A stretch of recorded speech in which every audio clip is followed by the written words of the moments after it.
Hello everyone, welcome back to another video. Hope you are doing well. Today's video is about me fully challenging myself in any way possible, from the material I use to the subject matter and the workflow. I truly made myself fully exposed in this video.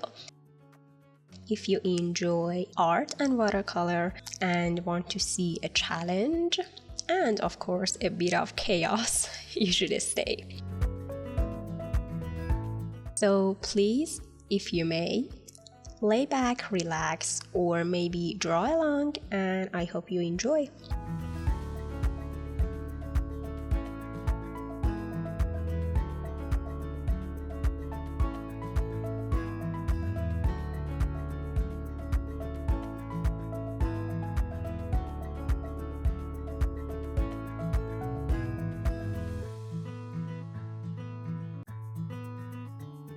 So first, let's talk about what I decided to challenge myself with. First is the workflow. I always start my work by doing very light pass of pencil, and I think and plan as I go, where I like to change a lot and erase a lot. So I thought, why not try to have confidence in my lines and practice that. So I ditched the pencil and started to sketch with ink, waterproof ink. Because of course I need to challenge myself with the medium too. If you've seen some of my videos, you know that I do use watercolor, but I never learned watercolor professionally, and everything I do is just intuitive.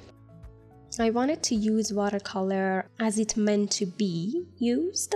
I know that there is no right or wrong method when it comes to art, but I hope you understand what I mean. I want to use watercolor as most of the professional artists use. I took my main inspiration from the lovely creator you see on the screen. And if you know her work, you get what I mean by that it's different from my artwork and watercolor pieces.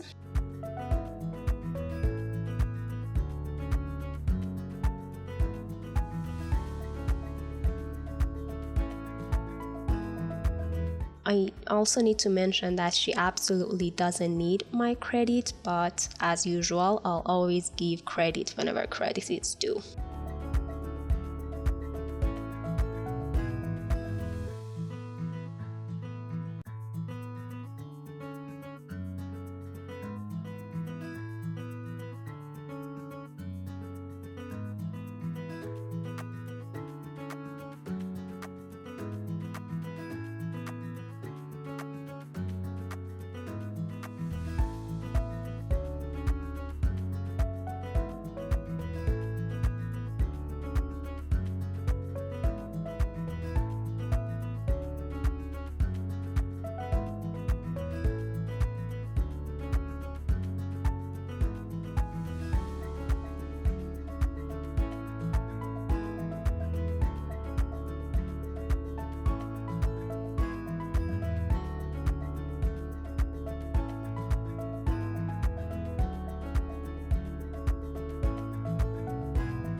Before I go and talk about the challenges, let me talk about the paper. I think it might be needed. The paper I used is not watercolor paper. I had this paper for such a long time, which I honestly forgot why or for what usage I bought it. It was for my university times and university projects, but I don't remember what purpose. It's very similar to how cardboard is. It honestly has a slight similar smell to it as well. And just like when you wet cardboard, it gets super dark and brownish. So when I use watercolor, I really need to wait for it to dry and to see the original color. I didn't mind it much because I was just warming up and I really enjoy the color. So I don't know what kind of paper it is, but I just wanted to share that so you don't get confused.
So, next thing I challenged myself with is the subject matter, because I mostly, especially lately, draw characters, and if not, I draw organic shapes, which are very forgiving when it comes to mistakes. Because if I draw greenery, for example, and such, if I make some mistake in shapes or whatever, it wouldn't be wrong or noticeable at all, so it's an easy fix. But with more structured or more sophisticated subjects, let's say, and let's not forget the perspective, it's much harder.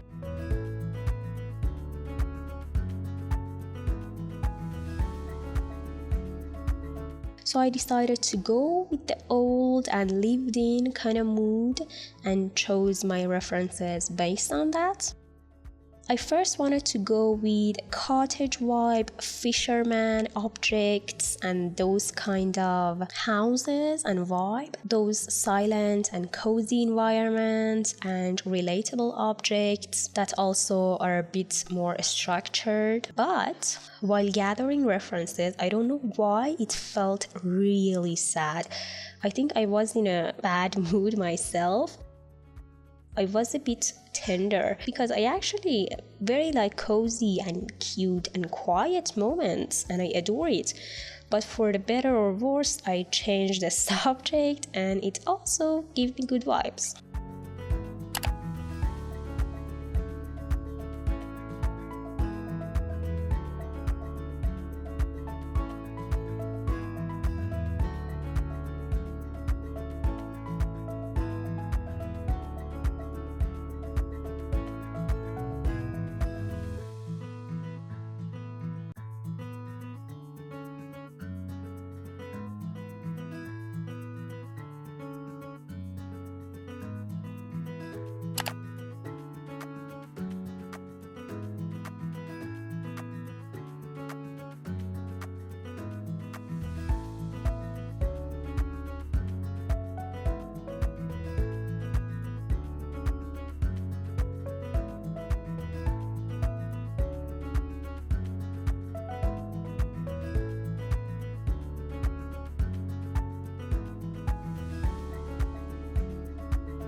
So to the paintings.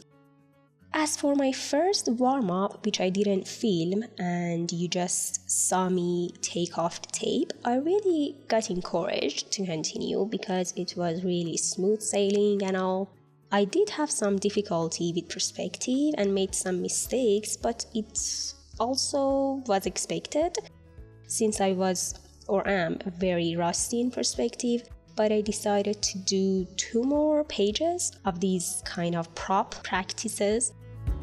And honestly, I'm glad I did, otherwise I had nothing to show you today, given that the final artwork turned to be such a disaster. But we get to that part, no worries.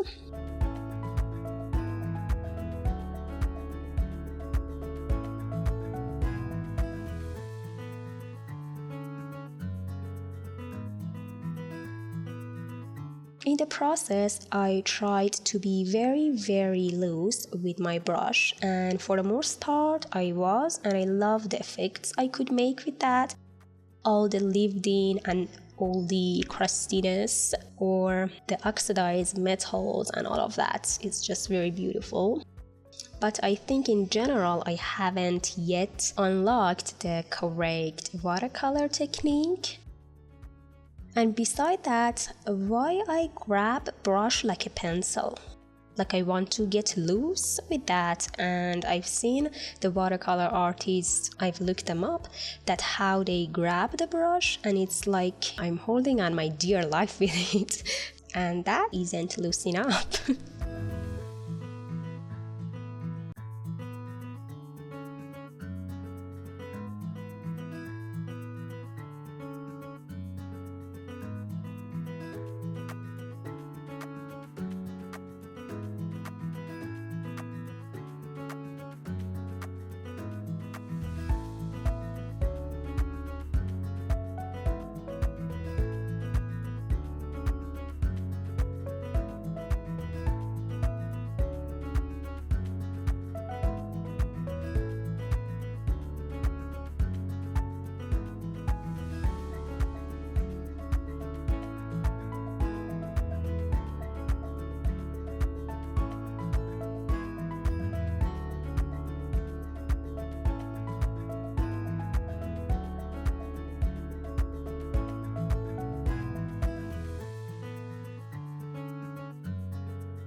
For all of the props, I go with first a very light pass in ink, and if the structure looks promising, I go and make it a bit darker, and then I color it, and then a last pass with ink, going to correct some mistakes or help the piece in general. Which for the most part, I think that's cheating. I mean, I know from the start that the sketching part, even in ink, is the easier part for me, and I wish I was able to make the piece pop by coloring, but that didn't happen. As far as the perspective goes, although I was trying to practice, I didn't want it to go based on perspective grids because. So that's why it's not super accurate sometimes, but I said I don't mind.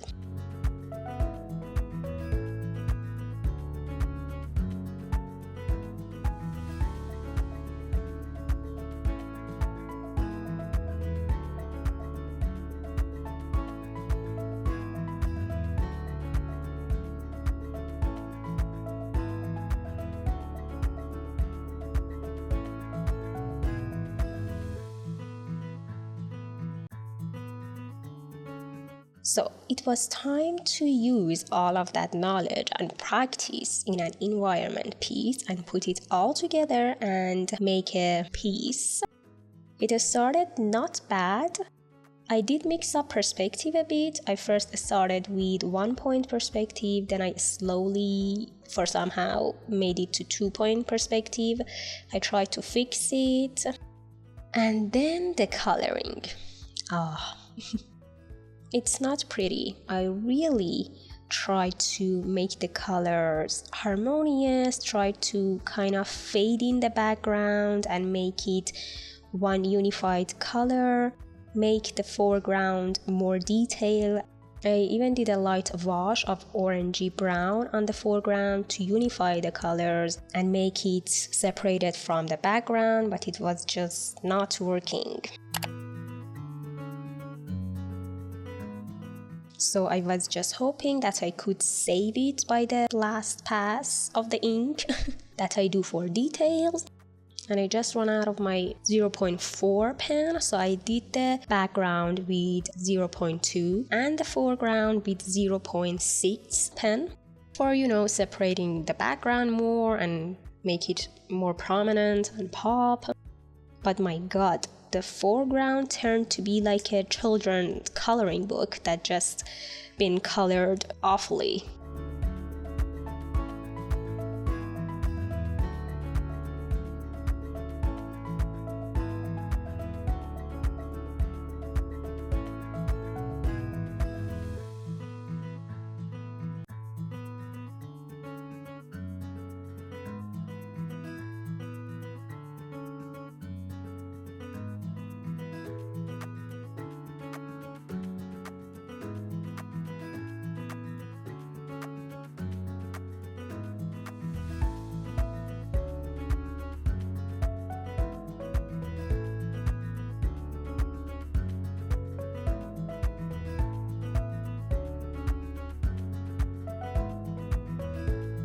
So anyways, I turned my 2 and something hour struggle to 2-minute time lapse. And it's really a cry for help.